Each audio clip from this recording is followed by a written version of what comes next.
Hey everyone, I hope you all had a fantastic Memorial weekend and you had a chance to spend time with your family and friends. I was blessed to have my bestie in town for the long weekend, and her main goal was to hit the beach every single day, so that's largely what we did. Had a little fun drinking wine and eating some good food out on the patio in between that. She left Sunday night and boom, just like that, I had one day to cram in all of my prepping for the week ahead. Thank goodness it was a short week. I've got one day left to go. But I thought I'd just show you what I got up to in a hurry on Monday. These cherry tomatoes are an indeterminate variety, which means every 10 days I have to cut these back significantly. But I'm not complaining because I am cherry tomato rich, you guys. They just keep coming. I've got 3-quart bags in the freezer already, and I think I have picked at least $20 worth and more coming. So I'm pretty much on a daily mission to find ways to use these cherry tomatoes.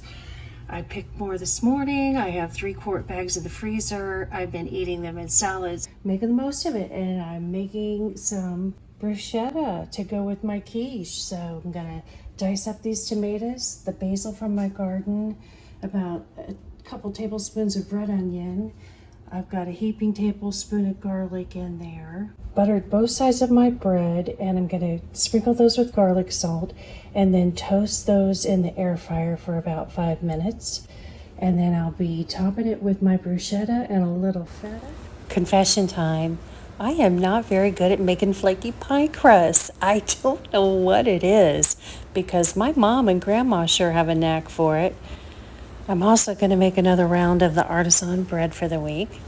This is my go-to default bread because you can use it in so many different ways. Now I'm back out in the patio garden to get some of the Swiss chard from my quiche.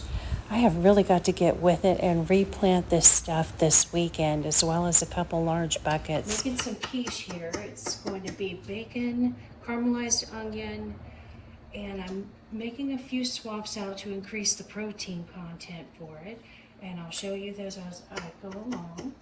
And right now I'm poking holes in this pie crust that I basically beat into submission into this pan. It's going into pre-bake for 15 minutes at 350. I'll put the ingredients for this recipe up on the screen here. The recipe doesn't call for any veggies other than the onion, but I like a little greenery in there. I'm going to chop these up, and I'll start out sauteing the onion and the other swaps I'm making. This is the first quiche recipe I've seen that calls for sour cream and cream cheese, and those two ingredients combined to come to 1.5 cups, with the majority being the sour cream.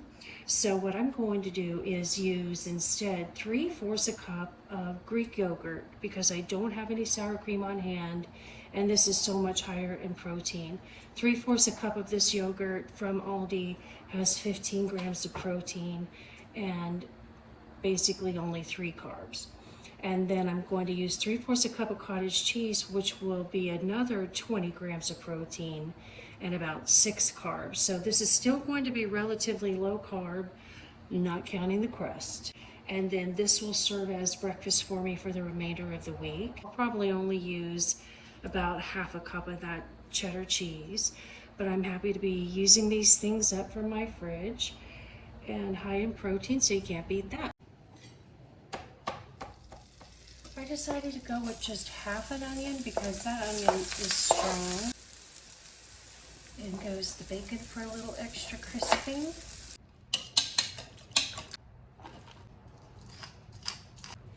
The recipe makes it sound more complicated than it has to be. You know, there's like, put the onion down there, then put your bacon crumbs, then put your cheese in layers. Well, guys, I've made quiche before, and none of that's gonna really make any difference, so this is how I do it, okay? Now we've got our cheese and egg mixture. That's gonna get poured over the top. This is a deep dish pie pan, and I find when I'm making quiches, I definitely prefer to go deep dish. The recipe just calls for a 9-inch pie pan. So this is gonna go in the oven now at 350 and bake for 30 minutes until the crust is golden brown. Well, the quiche turned out pretty. I could have put more filling in there, but that's okay. There's still plenty of filling because that's a deep dish. I like the little leaf thing. I think I might try doing a quiche down the road and decorating it with some leaves on top. I had never thought to do that. Meanwhile, this has to cool 10 minutes before I can cut into it. And then I'll let you know what I think of this revamped high protein quiche. All right, so it is time for the home stretch. Got my bruschetta going here. I'm telling you guys, my mouth is watering. Now the recipe calls for making your own balsamic glaze in addition to using a very small amount of balsamic vinegar in the tomato mixture. Well, I already had this glaze on hand from Aldi that I just picked up a couple of weeks ago, so I'm gonna use this. They even tell you to put it in a squirty bottle. So we got to shortcut that step. Those are so pretty, aren't they? And now just a little sprinkle of feta because it's gonna go everywhere anyway. I'm gonna crack some pepper on there, and I am gonna sit down and enjoy my lunch with a glass of champagne with some sliced strawberry in there. And here's a peek at the quiche on the inside there. It's set up, I think, perfectly. You know, I was a little worried because of all the cottage cheese and yogurt. That's a real new one to me, but I'll put up on the screen here the total grams of protein in this quiche. And then of course there's a little bit here on the bruschetta, but not much. And now let me give the quiche a taste test because that's what we all care about, right? Here's my bite.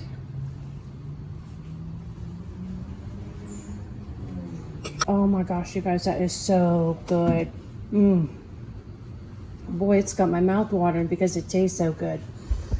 It is very cheesy because of the cottage cheese. And of course I cut back the cheddar cheese to about a half a cup. I'm really glad I did that. But I wouldn't change a thing. That is delicious. Maybe the best quiche I've ever made. Future Sheri popping in to say I took the leftover quiche to my office and they went crazy for it. Raved reviews. Next up on the meal prepping list is this pineapple that I got at Aldi last week. Have you guys heard about how to tell if your pineapple is ripe before you cut it up? Well, you know, you want it to be mostly golden, but not too golden. So this looks a little, maybe one day too late. The other tip is to smell the bottom. And if it smells like pineapple, it's ready. And this one definitely does. And if it kind of smells almost like fermented pineapple, it's probably too late. So let's cut this bad boy up and test that theory. I always start by cutting off the plant end, if you will. And I would say it looks perfectly ripe.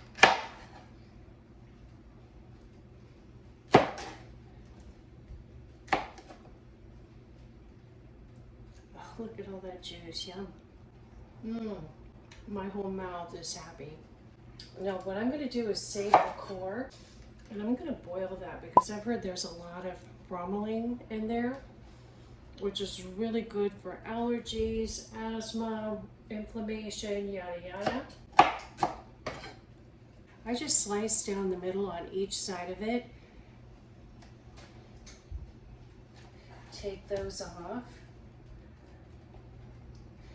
And then I slice down the middle on each side of it once again. So now that is all core right there, and I'm going to boil that along with the peels. I know that sounds weird, but of course it'll all get strained. This is going to get filled with water about 1 inch from the rim, and of course use filtered water. I'm going to plant the top outside. About 5 or 6 out there that have been growing for a couple of years, and I forget about them because they're on the other side of the house. So I can't say my pineapple garden is growing prolifically, but it hasn't died. So he's going to join its brothers and see how he does. Future Sheri coming to you to show you this strained pineapple water. I drank 8 ounces of this Tuesday morning, and I was trying to come down with a kidney infection, you know, low back and all that going on. And I woke up this morning feeling significantly better. So I think there's a lot to be said for this pineapple juice already. Well, I'm done with my quasi meal prepping for the weekend. I made a big pot of baked apples. And then I made another round of the artisan bread just because I end up using this in so many different ways. And I would be cooking meals like usual, salads and meats and whatnot, right? But my bestie came in Thursday night and I cooked several times while she was here. Long story short, I had written up here, oh, I think I'll make this and I think I'll make that. And I knew I was gonna eat the leftover cilantro, black bean, and corn salad for a couple of days, but I was thinking, you know, this to round it out. But then it dawned on me, let me go through all of the leftovers in here because this is crazy.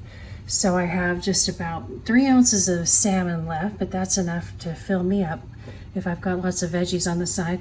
I made, for the first time, the Aldi's Carnitas pork roast in the crock pot while I was at work Thursday, so we had that when I got home. And as you saw, I made the toppings for the bruschetta. I have at least enough to do another probably 10 of those. The quiche you just saw, definitely 6 servings of that. I have a bunch of strawberries and blueberries left. And you saw I cut up the pineapples. So I'm just gonna be snacking around on all that stuff, and I will not be making those. Well, all the kitchen work is done, and now I'm on to a well-deserved petty. Teddy does not like the sound of this machine, you guys, God bless him. But he's so stinking cute, he had to sit down and make sure I'd be okay.